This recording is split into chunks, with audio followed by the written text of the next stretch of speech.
आज हम आपको 8th क्लास की सामाजिक विज्ञान सोशल स्टडी की बुक में हम और हमारा समाज में से अध्याय 1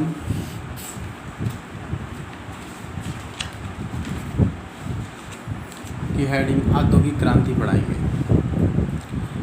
औद्योगिक क्रांति से पहले ये सब पहले समझा दिया गया था। अब क्या होता है औद्योगिक क्रांति? औद्योगिक क्रांति से आशय कृषि तथा हस्तकला आधारित अर्थव्यवस्था के उद्योगों में मशीनों के उत्पादन से होता है। औद्योगिक क्रांति का मतलब ये होता है कि देखिए, पहले हस्तकला भी हाथों से की जाती थी और कृषि भी हाथों से की जाती थी, लेकिन जब औद्योगिक क्रांति आई तो अत्यधिक मशीन हो गए। पहले क्या होता था कि हल में जो है लकड़ी का फरसा लगता था, लेकिन अब जो है औद्योगिक क्रांति आने से लोहे का बन गया वो, ठीक है, जिससे कि वह अधिक उपयोगी हो गया, कारागार हो गया। इसी प्रकार से हस्तकला में भी जो है वह कई मशीनों के आने से उसमें श्रम भी कमने लगा, उत्पादन भी अच्छा होने लगा और जो है मतलब लागत भी कम आने लगी। सबसे पहले औद्योगिक क्रांति का प्रारंभ 18वीं शताब्दी में इंग्लैंड में हुआ। वहाँ से विश्व के अन्य देशों में भी इसका प्रसार हो गया। पहले जो है 18वीं शताब्दी में इंग्लैंड में हुआ तथा इसका प्रसार जो है सबसे पहले पश्चिमी देशों में अत्यधिक हुआ। औद्योगिक क्रांति शब्द का प्रयोग सबसे पहले फ्रांसीसी अर्थशास्त्री ऑगस्ट बलांकी ने किया था, लेकिन इसे सर्वप्रथम ब्रिटिश इतिहासकार आर्नेल्ड टायोनीव ने लोकप्रिय बनाया है। इस समय औद्योगिक क्रांति का अर्थ उन प्राविधिक परिवर्तनों से लगाया जाता है जिनसे प्राकृतिक संसाधनों का प्रयोग करते हुए बड़े पैमानों पर वस्तुओं का उत्पादन किया जाता है। मतलब इसमें क्या है, पहले लोग हाथ से काम करते थे तो उसमें क्या होता था कि उसका उत्पादन भी कम होता था और जो वस्तुएं बनती थी उसमें फिनिशिंग भी नहीं आती थी। लेकिन औद्योगिक क्रांति आने से, मशीनों के आने से जो है बड़े पैमाने पर वस्तुओं का उत्पादन किया जाने लगा और लागत भी कम आने लगी और वस्तुओं का उत्पादन भी अच्छा होने लगा। इतना ही नहीं, औद्योगिक क्रांति से सामाजिक, सांस्कृतिक और आर्थिक परिवर्तन भी हुए। समाज में बदलाव हो गया, संस्कृति भी चेंज हो गई और आर्थिक परिवर्तन यानी कि रोजगार के नए नए साधन आने लगे। लोगों की आर्थिक दिशा और दशा ही बदल गई। आर्थिक परिवर्तन बहुत ज़्यादा हुए थे इसमें। औद्योगिक क्रांति के विकास के कारण, औद्योगिक क्रांति के विकास के क्या क्या कारण थे वो आप पढ़ेंगे। प्राविधिक परिवर्तन औद्योगिक क्रांति का आधार है। इसके विकास के लिए निम्नलिखित 4 कारण प्रदान है: लोहा, इस्पात जैसे पदार्थों का प्रयोग, कोयले और भाप शक्ति का प्रयोग, स्पिनिंग जेनी, पावरलूम मशीनों का आविष्कार और वैज्ञानिक आविष्कारों का उद्योग में अधिक से अधिक प्रयोग होने लगा। इसमें क्या है कि लोहा एक सख्त धातु होता है, लोहार इस्पात, ठीक है। इससे कल कारखाने खड़ा करने में अत्यधिक मदद मिलती है। कोयला और भाप की शक्ति से जब रेलवे में इसका प्रयोग किया गया तो इसमें जो है सामान ढुलाई के लिए कम लागत में अत्यधिक सामान एक स्थान से दूसरे स्थान तक लाया और ले जाने लगा। इस परिवर्तन से उत्पादन के घरेलू पद्धति कारखानों में की स्थिति बदल गई और श्रम विभाजन के कार्य की भी विशेषीकरण हो गया। परिवहन और संचार के क्षेत्र में अनेक महत्वपूर्ण परिवर्तन हुए। इन परिवर्तनों के कारण भाप से चलने वाले रेलवे इंजन, स्वचालित वाहनों, जहाज़ों, रेडियो और टेलीग्राफ का प्रयोग होने लगा और कारखानों की कार्यकुशलता में अत्यधिक वृद्धि हो गई। मतलब कारखानों की कार्यकुशलता में भी अत्यधिक वृद्धि हो गई और धीरे धीरे इसमें सुधार ही होने लगा। कारखानों में श्रमिकों की मांग बढ़ने लगी, जिसके कारण कि औद्योगिक नगरों का विकास हुआ। अनेक सामाजिक परिवर्तन भी हुए। हाथ के स्थान पर मशीनों के द्वारा अच्छा काम होने लगा। बड़े पैमाने पर वस्तुओं का उत्पादन होने से संसाधनों में अत्यधिक वृद्धि हुई। अनेक लोगों को इसका लाभ भी प्राप्त हुआ और पूंजी का अधिकाधिक वितरण भी सुनिश्चित हुआ। पूंजी भी एक ही जगह से दूसरे स्थान पर हस्तांतरित होने लगी और लोगों को व्यापार से लाभ होने लगा। कृषि के क्षेत्र में भी अनेक परिवर्तन हुए। लोहे के हल, ड्रिल, रीपर आदि कृषि के नए उपकरणों का विकास हुआ। फसलों के हेरफेर व्यवस्था में विस्काउंट टाउनसेंड ने विकास किया। पशुपालन की उपयोगिता को प्रदर्शन करने के लिए रॉबर्ट बैकवेल ने किया और लुई पास्कल द्वारा विकसित विधि प्रशीतन एवं पाश्चुराइजेशन ने भी कृषि में बहुत ही अत्यधिक कृषि का विकास किया। मशीनों की उपयोगिता बढ़ने लगी, औद्योगिक क्रांति का में भी उत्पादन बढ़ने लगा।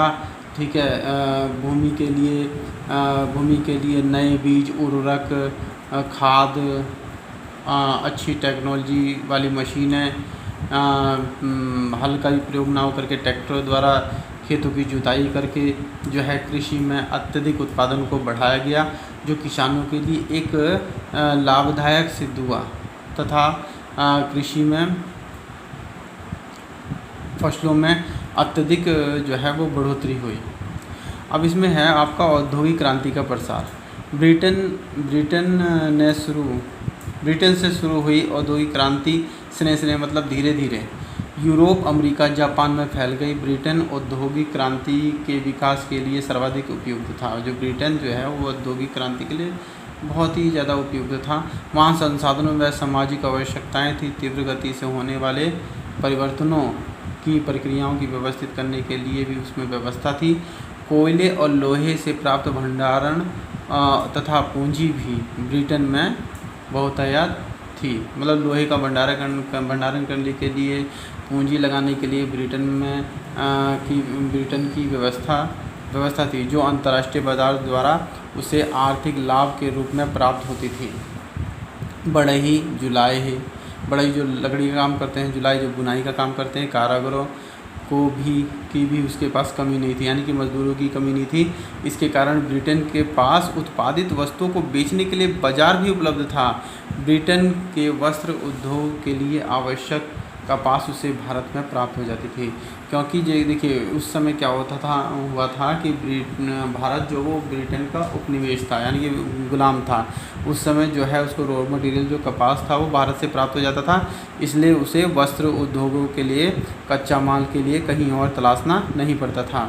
जिस समय फ्रांस में क्रांति हो रही थी उस समय ब्रिटेन में औद्योगिक क्रांति का सूत्रपात रहा था। इसी कारण फ्रांस में औद्योगिक क्रांति देर से 1884 ईस्वी में आरंभ हुई। जर्मनी में भी औद्योगिक क्रांति का आरंभ राजनीतिक एकीकरण के बाद 1870 में, यहाँ ये दोनों देशों में थोड़ा देर से प्रारंभ होने के बाद ही संभव हुआ। शीघ्र ही जर्मनी में इस्पात उद्योग में ब्रिटेन को पीछे छोड़ दिया और रासायनिक उद्योग में तो वह विश्व का अग्रणी मतलब सबसे उन्नत देश बन गया। 20वीं शताब्दी में अमेरिका ने भी ब्रिटेन को औद्योगिक विकास में पछाड़ दिया। ब्रिटेन में औद्योगिक क्रांति का सर्वाधिक लाभ वस्त्र उद्योग को प्राप्त हुआ, क्योंकि औद्योगिक क्रांति का आरंभ वस्त्र उद्योग से ही हुआ था। इस वस्त्र उद्योग के लिए अनेक मशीनों का आविष्कार किया गया, जिसमें जॉन के द्वारा फ्लाइंग शटल, जेम्स हारग्रीव्स द्वारा स्पिनिंग जेनी, रिचर्ड आर्कराइट द्वारा वाटर फ्रेम और सैमुअल क्रॉम्पटन द्वारा मयूल, एडम कार्टराइट द्वारा पावरलूम, एलो टिहली द्वारा कॉटन जिन आदि मुख्य मशीनें थीं। इन सबके आविष्कार के कारण सूती वस्त्र के उत्पादन में क्रांति आ गई, यानी कि उसके जो उत्पादन में एकदम अंधाधुंध बढ़ोतरी हो गई। ब्रिटेन 19वीं शताब्दी के मध्य में विश्व के प्रमुख वस्त्र उत्पादक देशों तथा इस्पात के निर्माता भी बन गया। भारी मशीन उद्योग भी विकसित हुए। अब्राहम डार्बी ने चारकोल से लोहा बनाने का प्रयोग किया।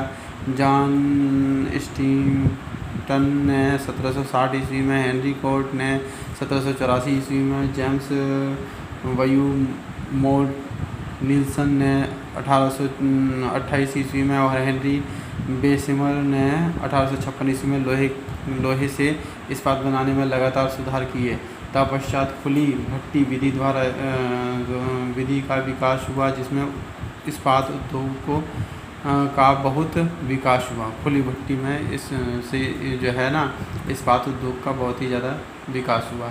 अब जब औद्योगिक क्रांति हुई तो उसके लिए एक सामान को एक स्थान से दूसरे स्थान तक लाने ले जाने के लिए जो है वो परिवहन के लिए पक्की सड़कों की व्यवस्था की गई। रॉबर्ट फुल्टन ने अमेरिका के स्टीम नौका का आविष्कार किया। रेलवे इंजन का आविष्कार ब्रिटेन के जॉर्ज स्टीफन ने किया। थॉमस अल्वा एडिसन ने 1876 ईस्वी में सबसे पहले डायनमो का सफल प्रयोग किया। एडोल्फ डीजल ने 1892 ईस्वी में डीजल इंजन का आविष्कार किया। गैस से चलने वाले इंजन का आविष्कार गॉटलीब डाइमलर ने किया। कार निर्माण के क्षेत्र में हेनरी फोर्ड ने धूम मचाई। हेनरी फोर्ड सबसे पहले जो कार थी हेनरी फोर्ड, ये इन्होंने जो है फोर्ड नामक कार बनाई थी जो आज भी चलती है। कार उद्योग 1914 ईस्वी तक इंग्लैंड, जर्मनी, रूस, इटली तथा फ्रांस में स्थापित हो चुका था। अटलांटिक सागर के आर पार 1866 ईस्वी में साइरस फोर्ड ने केबल बिछाया। ग्राहम बेल ने 1876 ईस्वी में टेलीफोन का आविष्कार किया। मार्कोनी ने 1896 ईस्वी में बेतार के तार का सफल प्रयोग किया। अब इन्हीं सब के कारण जो है औद्योगिक क्रांति में प्रभाव आया। क्या क्या प्रभाव आया उसके लिए? सबसे पहले तो नगरों की संख्या बढ़ने लगी। क्योंकि नगरों में क्या था कि कल कारखाने स्थापित हो चुके थे, जिससे कि गांव के अधिकतर लोग जो है जो खेती पर निर्भर रहते थे, अब वह जो है वह नगरों की तरफ जीवन यापन के लिए आने लगे। कस्बे तथा शहरों में शिल्प और प्रशासन कार्य किया जाता था। प्राय व्यापार देश के अंदर ही होता था, लेकिन औद्योगिक विकास के बाद शहर आर्थिक विकास का केंद्र बन गया।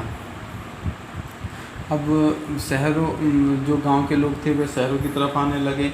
लगभग 80% से ज़्यादा आबादी जो है शहरों में निवास करने लगी और जो है कल कारखानों पर जो है आश्रित रहने लगी और अपनी आजीविका भी कमाने लगी।